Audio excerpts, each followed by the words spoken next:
পুনৰবাৰ শিক্ষামন্ত্ৰীৰ দায়িত্ব গ্ৰহণ কৰিয়েই কেইবাটাও গুৰুত্বপূৰ্ণ সিদ্ধান্ত গ্ৰহণ কৰিছে ডক্টৰ ৰণোজ পেগুৱে।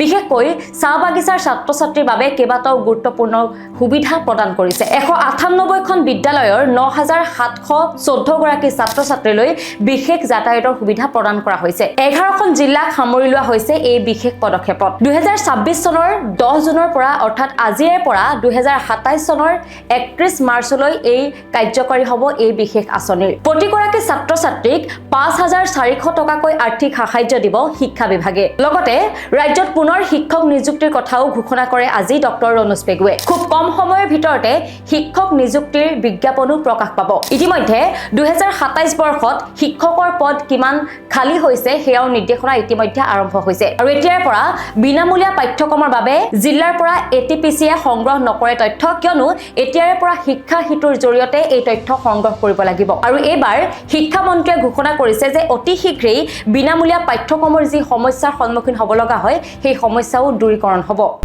অসমত প্ৰায় 900খন চাহ বাগিচা আছে আৰু আমি সকলোৱে জানো চাহ বাগিচা অঞ্চলত মাধ্যমিক বিদ্যালয় বা হাইস্কুল নথকাৰ কাৰণেই অসম চৰকাৰে চাহ বাগিচা আদৰ্শ বিদ্যালয় নিৰ্মাণ কৰিলে।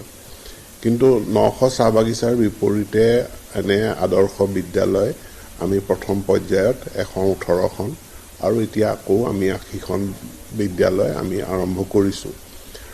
গতিকে ছাত্ৰ ছাত্ৰীসকলৰ সুবিধা হোৱাকে যিসমূহ অঞ্চলত হাইস্কুল নাই বা কাষতে মাধ্যমিক ME স্কুলো নাই, সেই ছাত্ৰ ছাত্ৰীসকলৰ যাতায়াতৰ সুবিধাৰ কাৰণে পৰীক্ষামূলকভাৱে সমগ্ৰ শিক্ষাই তেওঁলোকৰ যাতায়াত ব্যৱস্থা এটা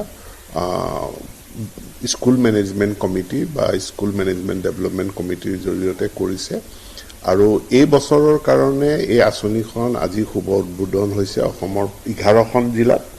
আৰু এই আঁচনিৰ জৰিয়তে সৰ্বমুঠ 9,714 গৰাকী ছাত্ৰ ছাত্ৰী তেওঁলোক উপকৃত হ'ব, অৰ্থাৎ তেওঁলোকক ঘৰৰ পৰা স্কুললৈ গাড়ীৰে অনা নিয়া কৰাৰ এটা ব্যৱস্থা হ'ব। প্ৰতিগৰাকী ছাত্ৰ ছাত্ৰীৰ বিপৰীতে আমাৰ প্ৰায় 5,400 টকা খৰচ হ'ব। সৰ্বমুঠ সমগ্ৰ শিক্ষাৰ অধীনত 5,24,00,000 টকা ব্যয় সাপেক্ষে এই দূৰৱৰ্তী অঞ্চল যিবিলাক মাৰ্জিনেলাইজ অঞ্চল সেই অঞ্চলত ছাত্ৰ ছাত্ৰীক যাতায়াতৰ ব্যৱস্থা দিয়াৰ ব্যৱস্থা কৰা হৈছে।